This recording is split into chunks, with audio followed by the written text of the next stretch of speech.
안녕하세요, 이호석입니다. 최근에 주식시장이 워낙 흔들려가지고 진짜 막 정신없이 두드러 맞은 것 같거든요. 이제 이러다가 그래도 정신 좀 차리고 이제부터 어떻게 해야 되는지에 대한 고민을 할 때가 아닌가 싶은데, 하워드 막스가 얼마 전에 메모에서 이런 얘기를 했었죠. 아니, 지금 욕조에서 물을 받아놓고 애를 지금 씻기고 있었는데 욕조물을 버리려다가 애까지 지금 떠내려가고 있다. 애는 잡아야 되는 거 아니냐. 이런 이야기를 했고요. 그러니까 뭔가 지금 시장이 상당히 많이 흔들리고 있는데 그 과정에서 분명히 기회가 있다라는 이야기인 거죠. 그 메모에서 제가 인상적이었던 게 하나 있는데, 그 중에 하나가 뭐였냐면은 하워드 막스가 이런 얘기를 하더라고요. 아무 행동도 하지 않는 것도 하나의 행동이다. 그러니까 아무 행동도 하지 않아도 되는 건지에 대해서도 잘 생각해 봐야 된다라는 이야기를 했어요. 그러니까 시장이 상당히 많이 흔들렸는데, 이 흔들리는 과정에서 아까 아이처럼 그냥 안 떨어져야 되는데 떨어진 애가 있었는지, 혹은 덜 떨어진 것과 많이 떨어진 것과 교체를 하는 식으로 어쨌든 뭔가 포트폴리오에 변화를 주는 것을 통해서 이후에 반등장이 됐든 하반기의 시장에 대해서 대비하는 것은 필요한 것 같습니다. 그러니까 어쨌든 간에 무슨 행동을 하는 것이 필요하다는 거죠. 그래서 제가 오늘은 간단하게 아이디어만 좀 말씀드리도록 하겠는데요. 미국 주식시장이 뭐 이렇게 올라가다가 뭐 조정을 받았죠. 그리고 4월 2일 트럼프가 해방의 날이라고 한 날, 역설적으로 이날부터 주가가 급락하기 시작을 했습니다. 그리고 나서 첫 번째로 이제 낙폭 과대하다 보니까 반등을 하기 시작했는데, 첫 번째, 낙폭이 과대했기 때문에 오를 수 있는 것이 하나 있는 것 같고요.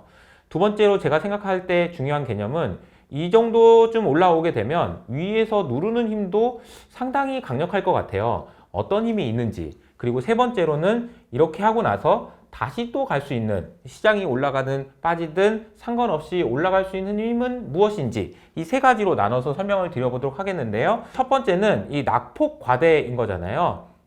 애플과 같은 회사가 대표적이겠죠. 이렇게 낙폭 과대는 분명히 이렇게 반등하는 장에서 올라올 수 있는 힘이 세다, 이거는 맞아요. 그런데 이 낙폭 과대는 저는 이번에는 트레이딩 바이 정도가 아니겠나, 이런 생각이 좀 듭니다.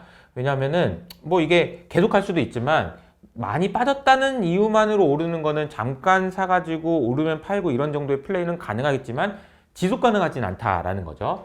이 두 번째도 좀 중요할 것 같아요. 저는 두 번째가 어떤 의미가 있냐면은, 지금 시장이 반등을 하고 있는데 중요한 건 뭐냐면은 미국 경제가 아직까지 생각보다 좋다라는 겁니다. 이유가 있는데, 첫 번째가 뭐냐면은 사재기를 너무 많이 했다라는 거예요. 그리고 두 번째로는 이러다 보니까 재고가 많이 쌓였을 수 있다, 이런 이야기인 거죠. 그래서 제 생각에는 이번 실적이 나오고 여러 가지 경제 지표가 나올수록 심리는 안 좋았는데 실제는 좋았다라는 것들이, 이게 상당히 하반기로 갈수록, 2분기, 3분기로 갈수록 하방 압력으로 작용할 수 있을 것 같습니다. 그래서 주가가 단번에 이렇게 올라가는 것이 좀 쉽진 않다라는 생각을 할 수 있는 것 같아요. 그런데 그럼에도 불구하고, 시장이 여기에 이제 막혀 있음에도 불구하고 나는 갈 수 있다라고 할 수 있는 힘이 있다라고 생각하는데, 크게 보면은 두 가지인 것 같습니다. 첫 번째로는 원래 좋았던 것들이죠. 가던 힘이 계속 유지되는, AI로 가는 힘은 계속 유지가 되고 있는 상황에서 시장만 빠졌으니까 이거는 계속 간다라고 생각할 수 있는 것 같고요. 두 번째로는 관세인 것 같아요. 이게 관세가 있기 전의 세상과 있은 후의 세상은 분명히 바뀌었을 텐데, 이때 생기는 무엇인가 에너지가 있을 거고, 이 에너지를 우리는 좀 활용할 필요가 있겠다라는 생각인 거죠. 그래서 AI와 관련된 거는 저는 요즘에 이제 드는 생각 중에 이런 게 있어요. 코딩 있잖아요. 코딩 속도가 한 뭐 5배에서 10배 정도 빨라졌다라는 이야기가 있더라고요. 근데 이렇게 되면 이제 무슨 문제가 생기냐면은, 개발하는 것이 기획하는 것보다 훨씬 빨라지면서 기획자들이 요즘에 되게 힘들다, 바쁘다, 이런 얘기가 있더라고요.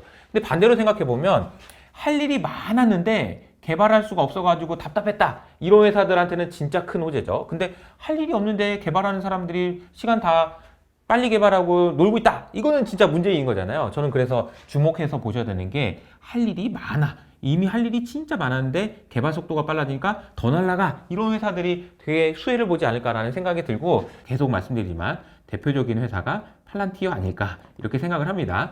놀랍게도 어제 팔란티어가 나토랑 계약을 맺었어요. 그 무시무시한 유럽, 왜냐면은 유럽은 진짜 숫자 움직이기가 싫어하는 그런 국가인데 야 팔란티어랑 나토가 계약을 맺었다. 이건 상당히 의미가 있는 것 같다. 그래서 저는 이제 팔란티어에 대해서 계속 긍정적으로 말씀을 드리고 있고요. 두 번째로는 뭐 반도체 이런 것도 중요하지만 에너지 관련된 흐름 있잖아요. 에너지와 관련된 회사들도 최근에 주가 조정이 상당히 컸는데 이거 안 갈 거냐? 그럼 가야죠. 가야 됩니다. 그래서 저희 채널에서 내일 김효식 팀장님이 나오셔가지고 이 에너지 섹터와 관련된 투자 어떻게 해야 되는지에 대한 설명을 해주실 거거든요. 밑에는 댓글을 통해서 확인해 보시면 좋을 것 같습니다. 두 번째 이제 관세가 새로 생기고 나서 여러 가지 변화들이 있을 텐데 공급망이 바뀔 것 같아요. 근데 이제 공급망이 변화가 있다라고 생각을 해보면 자 이런 고민을 해볼 수 있는 것 같아요. 첫 번째 트럼프가 야 빨리 공급망 바꿔. 그래서 이제 애플처럼 애플같이 공급망을 바꾸는 회사들도 있겠죠. 근데 이것도 좀 중요한 흐름이라고 생각합니다. 그래서 우리나라 조선회사 같은 경우에는 그래도 이번 장에서 조선이 버텨주는 바람에 많은 분들이 그래도 힘을 얻으셨을 것 같은데 조선업종은 계속 좋은 흐름이 이어질 것 같고요. 두 번째로는 시진핑 발이에요. 그러니까 트럼프가 이렇게 해가 아니고 시진핑이 야 나 히토리 안 줄 건데? 그러니까 어제 히토류 관련된 미국의 회사들이 급등하는 모습 보였습니다. 그러니까 히토류 같은 것들 그리고 또 한 가지는 의외로 태양광 같은 것도 중국이 안 주면은 태양광 못 하거든요. 그러니까 미국의 태양광 업체가 수혜를 볼 수 있다 이런 얘기도 나올 수 있는 것 같습니다. 그래서 시진핑이 안 줘서 어쩔 수 없이 미국에서 해야 되는 그런 수혜들도 생각해 볼 수 있지 않을까라는 생각입니다. 그래서 오늘 제가 이제 드리는 아이디어는 주가가 한번 빠지고 나서 반등하는 과정이 있는데 이 과정에서 아무것도 안 하고 그냥 가만히 있는다. 이것도 위험할 수 있다. 그러니까 오늘 제가 드리는 말씀들을 종합하셔가지고 한번 판단하시고 포트폴리오 조정할 때 참고하시면 좋을 것 같다라는 말씀을 드리겠습니다. 그리고 마지막으로 에너지 관련된 섹터 투자 어떻게 하시면 좋은지 김효식 팀장님과 세미나 신청 많이 해주시면 좋을 것 같습니다. 감사합니다.